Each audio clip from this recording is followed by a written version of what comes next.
Well, hold on. The religion and philosophy are very different Well, not things. from not for me. I'm simply saying Okay, you don't. look, Religion look, doesn't have to be and I'm integral to just the trying to make nation. this uh, uh, uh, uh, this point easier for people to understand. I'm not saying that, whatever it is that you understand to be the distinction between religion and philosophy, whatever that is, that's not what I'm talking about. What I'm talking about is that there is such a thing as what today people like to call the guardrails, the inherited framework that is common to the great majority, or at least the most the majority of the people within a certain nation or tribe or society. That those guardrails are inherited.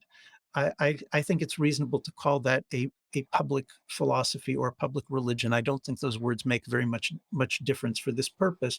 If we look at America today and we ask, does America still have Christianity as as its as its public philosophy? Certainly not. But it does have a public philosophy. It does have a public religion. It was liberalism of one kind or another, at least from the Second World War until the despicable events of the year 2020, when you and many other good liberals found it difficult to remain in the institutions that had been your home. Why? Because there was a shift in the public religion, I would say, from liberalism to this woke neo-Marxism that's tormenting you and me and all of us alike together. And the question that we face today, and that these thinkers we're talking about faced historically, is when the public religion is being challenged, what what do you do? How do you repair it? Do you overthrow it? And we are living in a time of in which the majority of most of the competing views say overthrow, burn it down.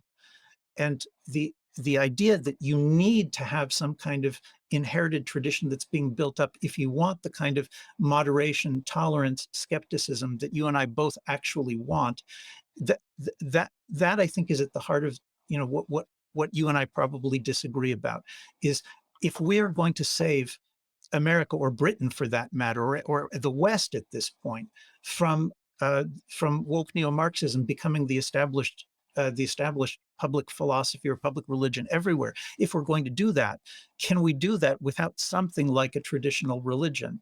And I imagine you'll say no, but That's a fascinating question. It's a really important question. And I'm glad we get to it. But I don't want to get too ahead of ourselves, because I'd like you to explain or elaborate your understanding of post-war American liberalism, which which involves conservatism, as you understood it. Really, in some ways, let me put it this way: that post-war conservatism is a kind of conservative defensive yeah, liberalism.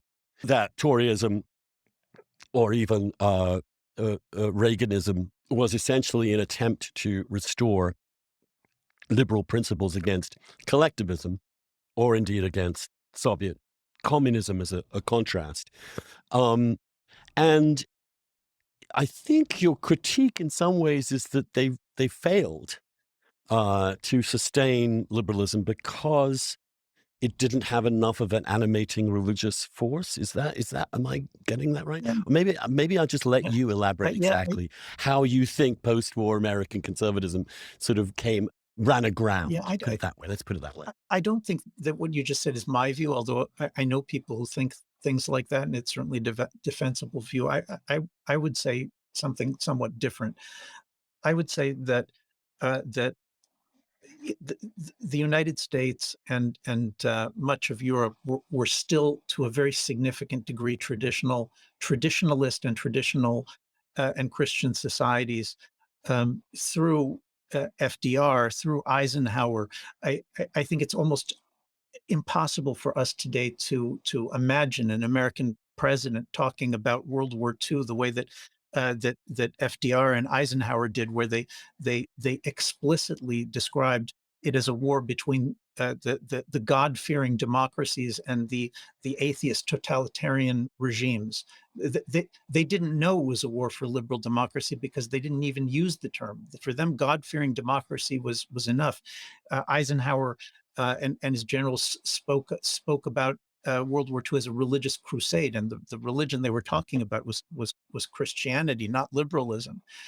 All of that is swept away in the post-war years when the I think the first clear sign of it is in 1947 when the U.S. Supreme Court uh, in Everson versus Board of Education uh, proposes that actually religion in America should be privatized. That's the first place where you find the expression separation of church and state being used as though it is characteristic of the American Constitution and used to overrule religious public institutions in throughout the 48 states.